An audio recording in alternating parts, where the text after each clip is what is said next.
할렐루야. 감사합니다. 오늘 사도행전 9장 1절부터 9절까지 본문을 읽겠습니다. 사울이 주의 제자들에 대하여 여전히 위협과 살기가 등등하여 대제사장에게 가서 다메섹 여러 회당에 가져갈 공문을 청하니 이는 만일 그 도를 따르는 사람을 만나면 남녀를 막론하고 결박하여 예루살렘으로 잡아오려 함이라. 사울이 길을 가다가 다메섹에 가까이 이르더니 호련히 하늘로부터 빛이 그를 둘러 비추는지라. 땅에 엎드려져 들음에 소리가 있어 이르시되 사울아 사울아 네가 어찌하여 나를 박해하느냐 하시거늘 대답하되 주여 누구시니까? 이르시되 나는 네가 박해하는 예수라. 너는 일어나 시내로 들어가라.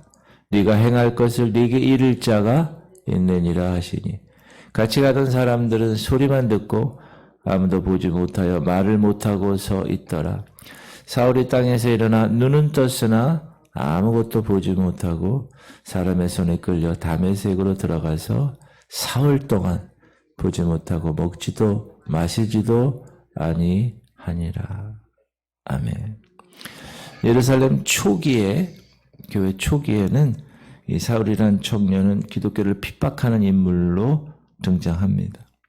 우리가 공부했듯이 사도행전 7장에서 스데반 집사님을 돌로 칠 때 증인들의 옷을 맡았던 사람이 이 청년 사울이었고, 또 8장에서는 성도들이 죽임을 당하는 일에 대해서 마땅히 여길 뿐만 아니라 교인들의 집까지 들어가서 남녀 성녀들을 끌어다가 옥에 넘겨주는 일을 맡았던 자가 바로 이 사울이란 청년입니다. 그런데 오늘 9장에서 그 청년 사울의 회심 사건이 나옵니다. 사울의 회심은 어디서 일어났는가? 다메섹에 있는 교회를 핍박하고 그곳의 성도들을 붙잡아 예루살렘으로 끌어가려는 목적으로 대제사장에게 공문을 받고 다메섹으로 가는 길목에서 일어났습니다.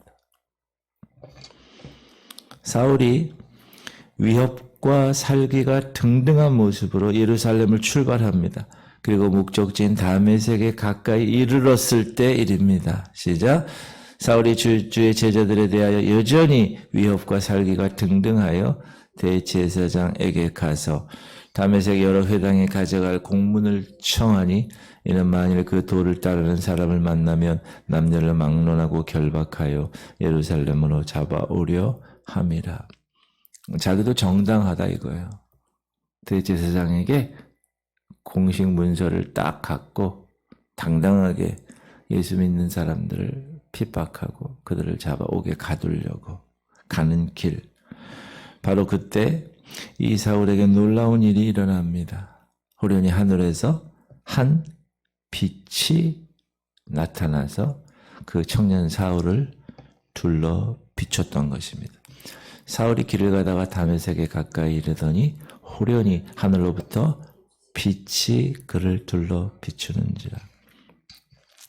사울은 이 빛에 그만 엎드려질 수밖에 없었고 이 빛은 예수님으로부터 비추인 빛이었습니다. 사울은 주님의 이 빛 앞에 엎드려졌습니다.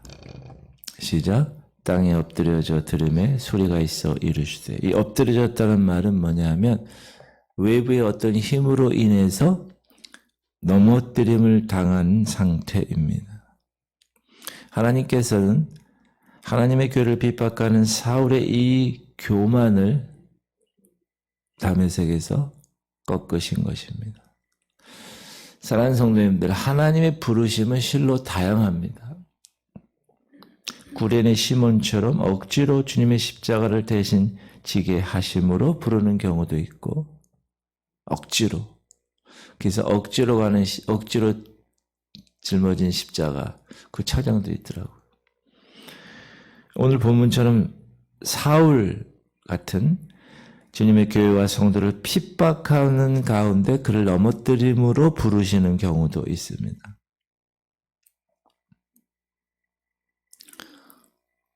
저 같은 경우는 말씀으로 부르셨어요. 주님이 요한복음 말씀을 통해서 이렇게 다양하게 부르시는데 사울은 하늘의 음성을 들었습니다. 들음에 사울아 사울아 네가 어찌하여 나를 박해하느냐. 이 음성. 들었다 이 말은 에쿠센이란 말인데 순간적으로 듣고 깨달았다는 거죠. 사울이 주님 발 앞에 엎드려졌을 때 뭐가 깨트려졌을까? 그의 완고한 율법적 신앙이 깨졌다는 것.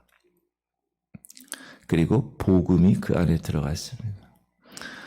사랑하는 성도님들, 주님의 음성은 모든 사람들에게 다 똑같이 들려오지 않습니다. 따라합시다. 그리스도의 빛 앞에 자신의 완악한 심령이 깨어지는 사람들만이 들을 수 있습니다. 유대인들도 주님의 음성을 들었습니다.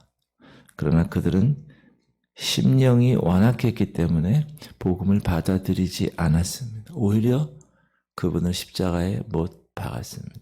복음은 들렸는데 그 밭이, 그 복음의 씨가 어디에 떨어지느냐에 따라서, 그렇죠? 옥토에 떨어졌느냐, 아니면 행길가, 돌짝밭, 가시덤불밭, 어디에 떨어졌느냐에 따라서 달라지기 때문에 그렇습니다. 사울아, 사울아. 여러분, 하늘에서 여러분 이름을 막 지금 불러봐요. 에? 정훈아, 정훈아. 아유.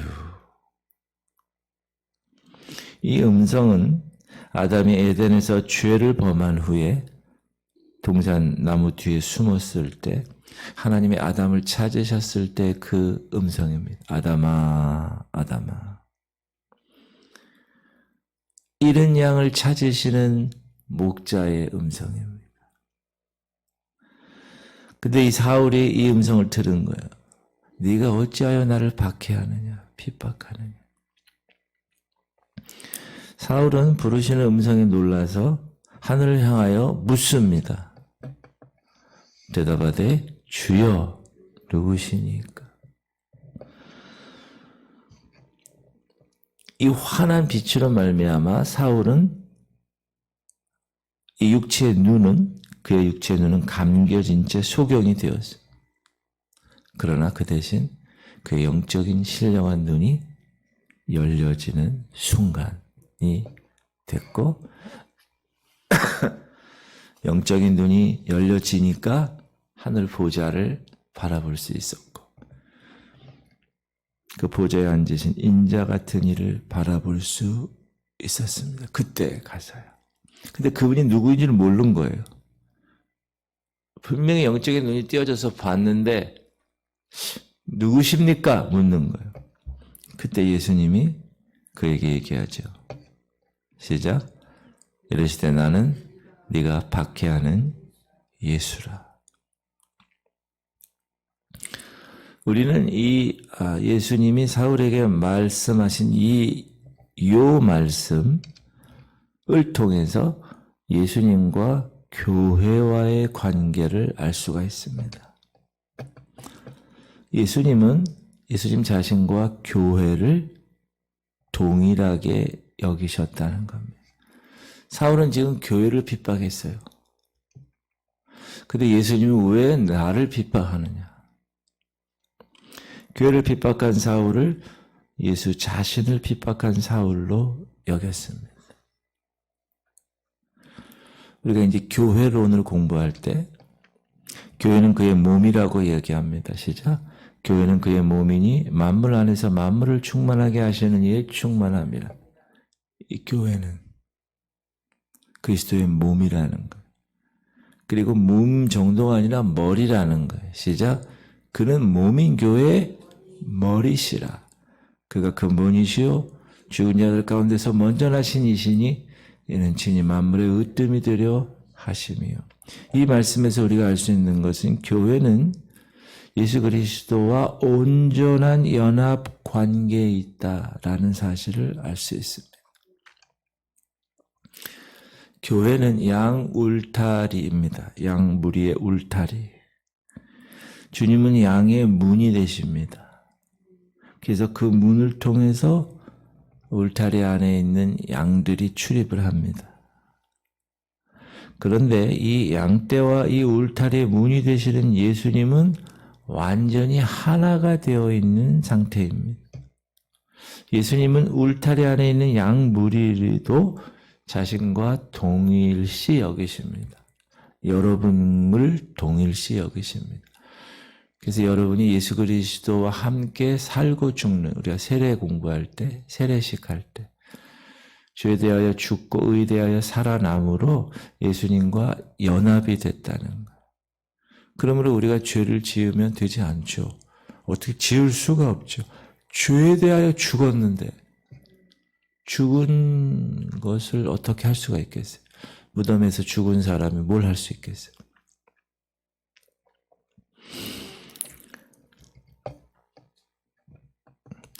임금이 대답하여 이르시되 내가 진실로 너희에게 이르노니 너희가 여기 형제 중에 지극히 작은 자에게 한 것이 곧 나에게 한 것이라. 불쌍한 자에게 어떤 선의를 베풀었던 그 행위가 그 불쌍한 자가 예수님이라는 거예요. 그뿐 아니라 예수님은 또 이렇게도 말씀하시죠. 이 임금이 대답하여 이르시되 내가 진실로 너희에게 이르노니 이 지극히 작은 자 하나에게 하지 않은 것이 곧 내게 하지 아니한 것이니라 하시니라. 교회를 미워했고 까닭없이 핍박했던 것, 그것은 예수님 자신에 대한 핍박이라는 사실을 우리가 알아야 합니다. 그러므로 여러분, 절대로 하나님의 교회를 대적하는 일이 여러분에게 있어서 일어나면 되지 않습니다. 그것은 예수님을 대적하는 겁니다. 그게 얼마나 두려운 일인가를 알아야 합니다.